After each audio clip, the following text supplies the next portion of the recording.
Owning just one rental property can completely change your financial future and send your net worth skyrocketing faster than you can think. My name is Sean and I make real estate easy. My wife and I have been investing in real estate for several years now, and we own a rental portfolio that allows us to travel the world without needing us to work at a job full time. Now, what I love most about real estate is that anyone can use it to become financially free. You don't need to be super smart and launch the next big tech startup, have rich parents, or wait around for some massive inheritance.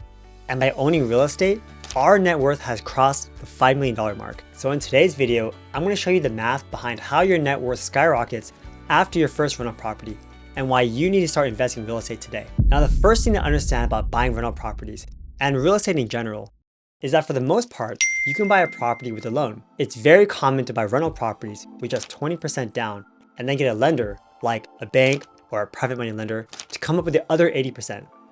This use of leverage is very different from other kinds of investments or even businesses. If you're buying stocks or cryptocurrencies, then it's rare that you can go to a bank and just say, hey, I'm gonna buy $100,000 worth of Apple shares, but I only wanna put in 20% of my own money.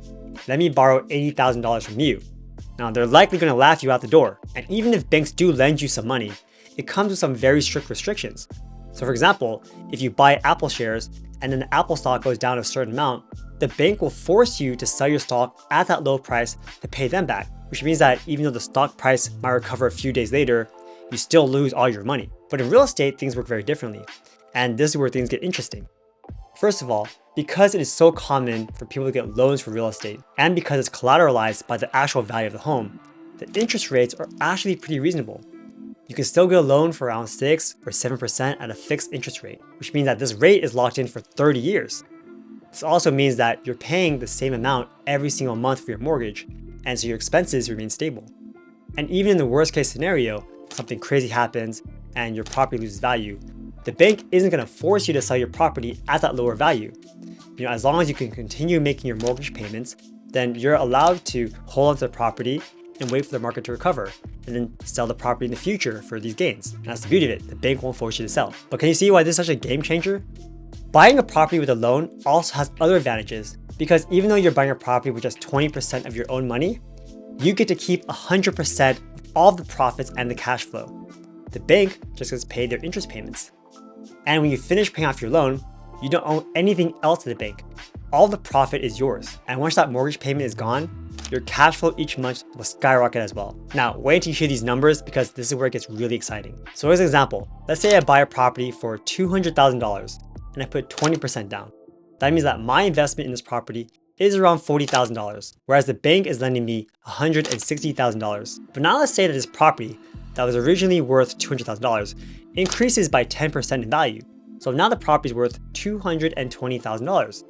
And you may be thinking, great, my investment just grew by 10%, but actually your returns are a whole lot higher.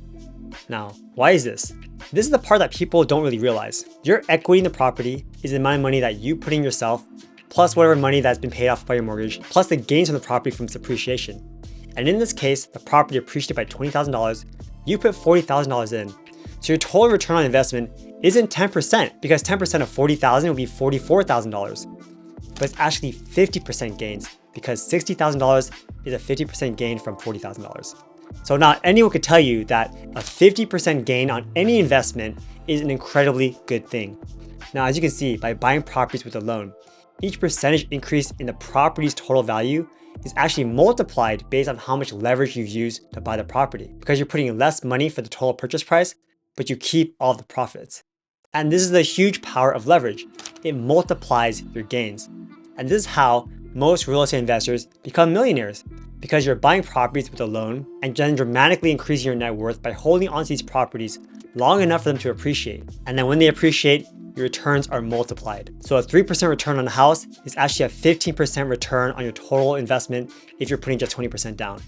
It's a crazy math game, but this is how people become ultra rich. Now, of course, leverage isn't always great, because if you buy a property that loses value, then yes, you lose a lot more than you would have.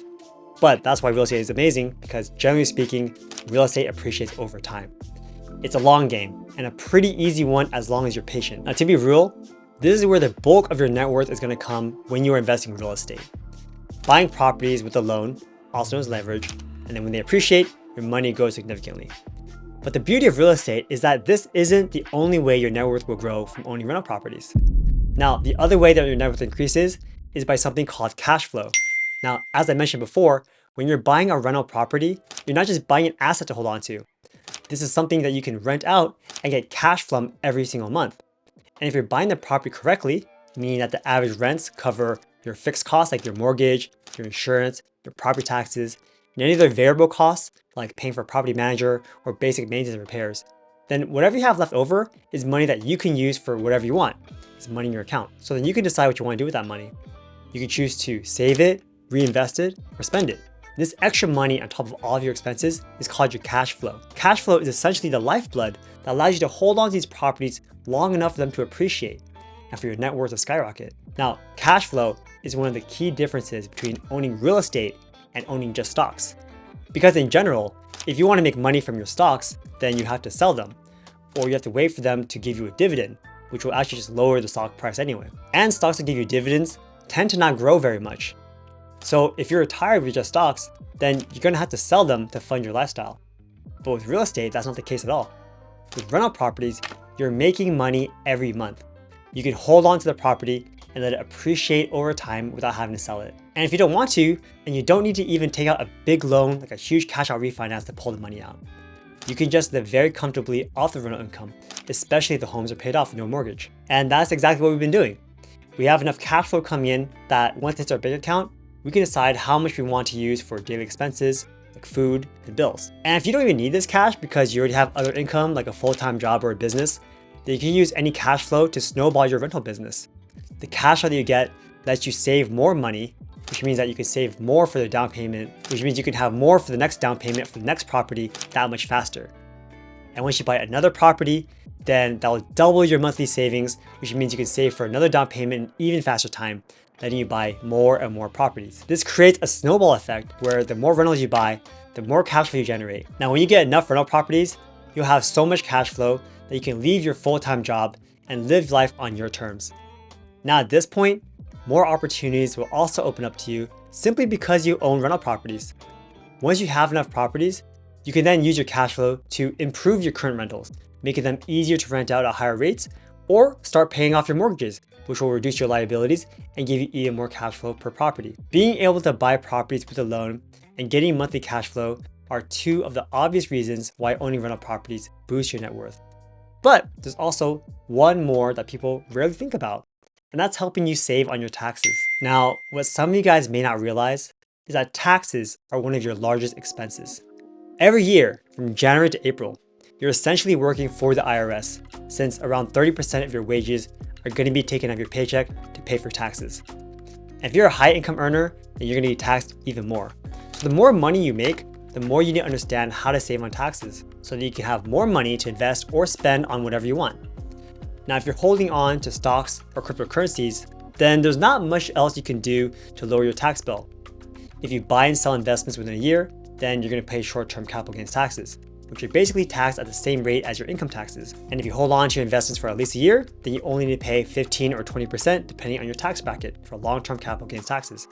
But besides that, there's really not much else you can do. But with real estate, things get very interesting because you unlock a whole new opportunity to write off extra business expenses and save more on your taxes. So much so that most of the cash flow you generate from your rental properties are going to end up being almost tax-free. Now, I actually made a whole video about how to save taxes with real estate as a real estate investor.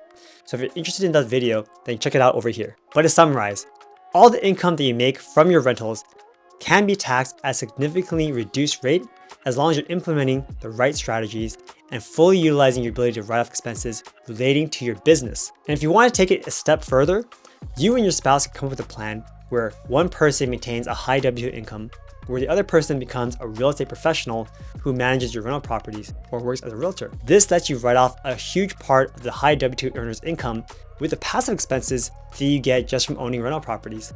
So this strategy allows you to keep more money in your pocket and then reinvest it, creating that snowball effect that helps you skyrocket your net worth even further. Now, of course, please consult with a tax professional before trying any of these strategies. So these are the ways that owning rental properties can greatly skyrocket your net worth. And it all starts by buying that first rental property. I started buying my first house in the Bay Area and then renting out the rooms to all of my friends. Then this allowed me to live in a high cost of living area without having to pay a huge amount for my rent or my mortgage. I then purchased properties out of state with loans that only required me to buy properties with 20% down. And since that time, those properties have tremendously increased in value and the rents have skyrocketed as well. So these factors have greatly increased our overall net worth and has given us the cash flow to live our lives without needing full-time jobs. So now you guys may be thinking, all right, I've heard all the benefits about owning rental properties, but I don't even know how to start. Well, luckily for you, I host a free masterclass where you can learn how to buy your first rental property. And I'll drop a link to the free registration down below. And if you guys are just starting out and you want to learn how to become a millionaire by the time you're 30 years old, then I highly recommend you check out this video where I break down all the lessons that I would tell myself if I was able to go back in time and talk to my 20-year-old self. Thanks for watching, guys. I really appreciate you, and I'll see you next time. Take care.